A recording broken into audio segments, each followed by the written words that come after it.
Assalamualaikum warahmatullahi wabarakatuh. Halo semua. Oke, kembali bertemu lagi dengan saya. Di video kali ini saya akan melanjutkan pembahasan saya kemarin mengenai project cost management, di mana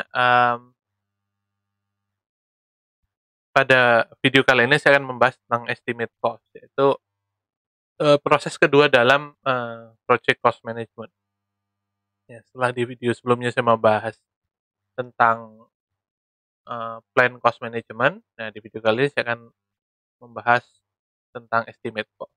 Tetap bersama saya di kanal Mas Yunko. Keep watching.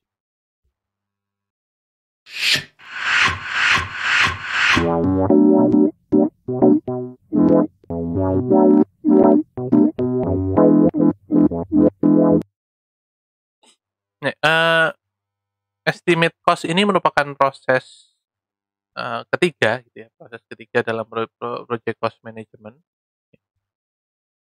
di di mana proses kedua. Proses kedua bukan proses ketiga dalam project cost management, di mana di bagian project cost management ini dia linear dengan control cost. Untuk control cost nanti akan saya bahas walaupun dia dalam satu garis lurus, tegak lurus gitu dengan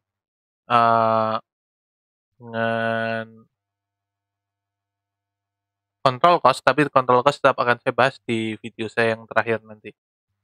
Uh,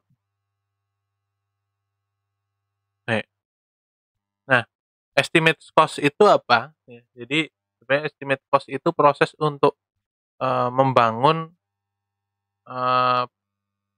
melakukan perkiraan, ya, perkiraan tentang cost yang dibutuhkan untuk sumber daya. Di sini kalau kita lihat pengertian, estimate cost is the process of developing an approximation of the cost of resources needed to complete project work.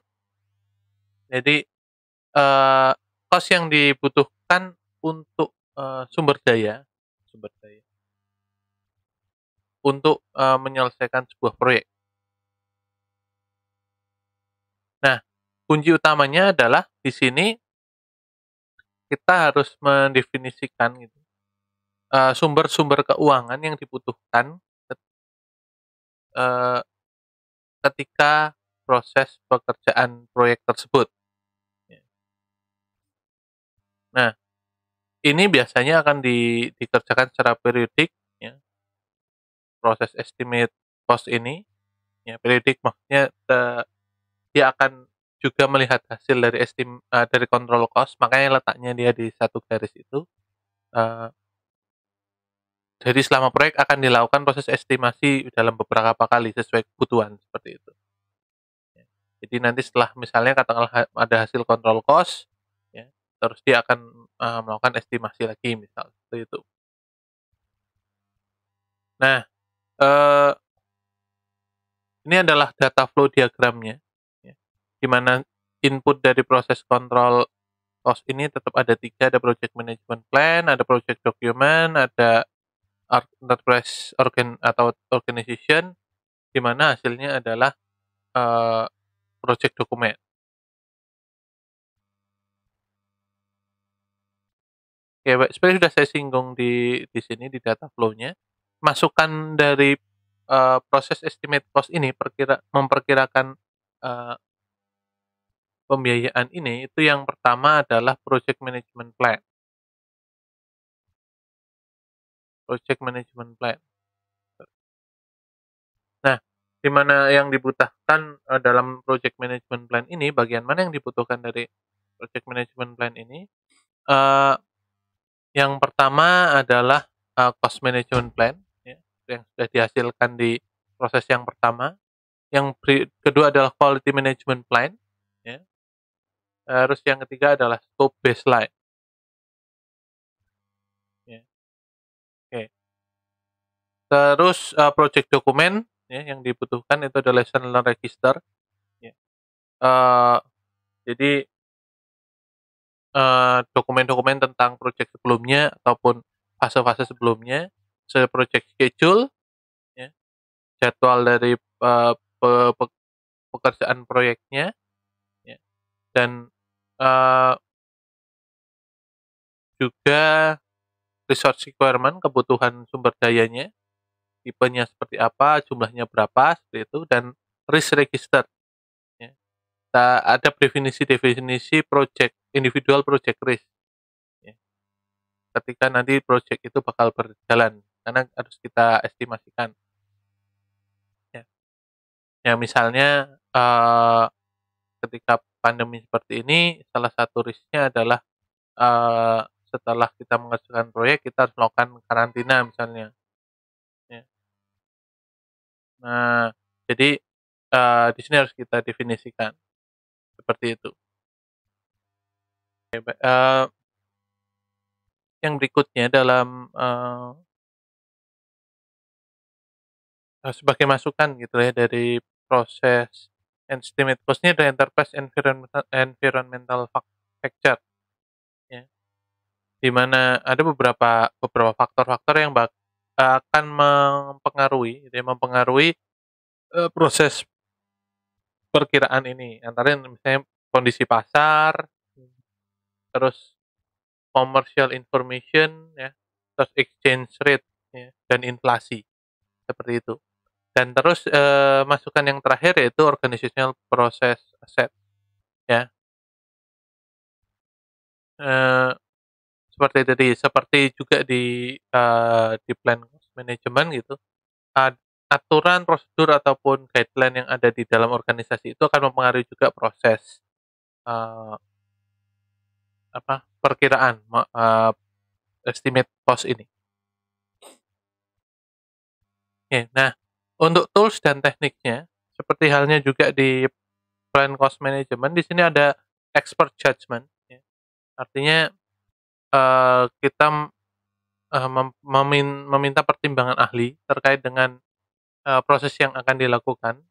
Nah, di sini biasanya biasanya pertimbangan yang diambil tuh antara lain adalah misalnya proyek-proyek yang mirip atau yang sama yang sebelumnya pernah dijalankan, ya.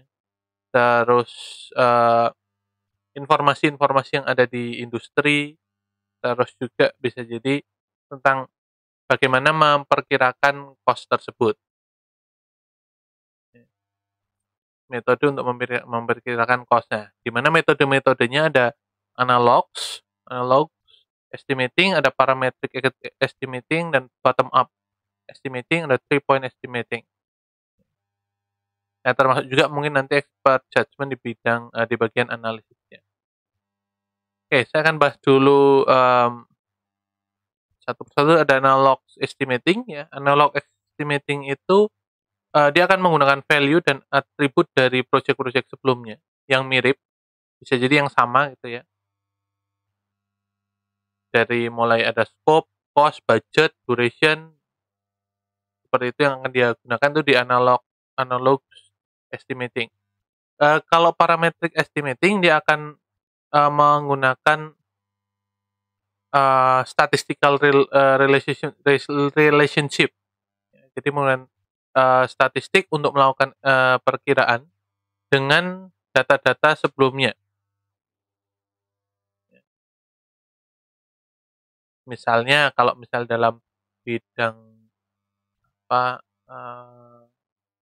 konstruksi gitu ya, ada data statistik tentang konstruksi beton seperti itu. Nah, itu yang akan dia gunakan untuk parametric estimating. Terus ada bottom up estimating, ya. Jadi kalau ini dia akan memperkirakan dari masing-masing komponennya. Jadi bottom up dari bawah, tidak melihat keseluruhan proyek tapi masing-masing komponennya dulu, nanti didetailkan, terus di tracking dulu masing-masing komponen, masing-masing pekerjaannya, baru nanti digunakan untuk melakukan proses estimasi. Terus juga ada 3-point estimating. Ya, kalau 3-point estimating ini dia akan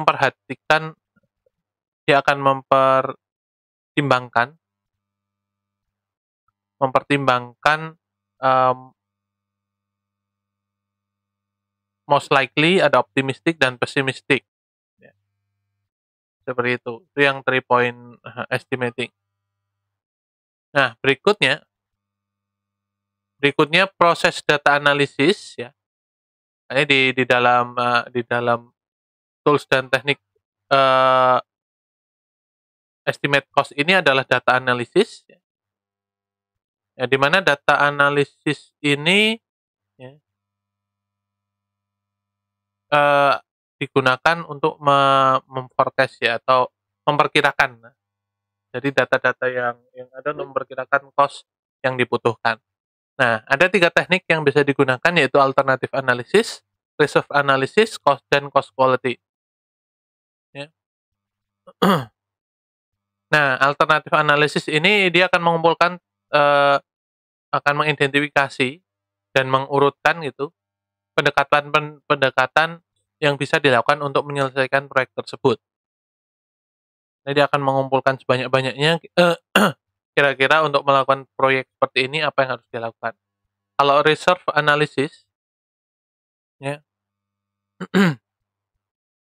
Jadi dia akan melakukan reserve ya. Reserve itu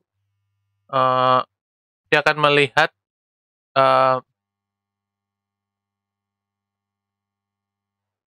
budget baseline-nya gitu ya.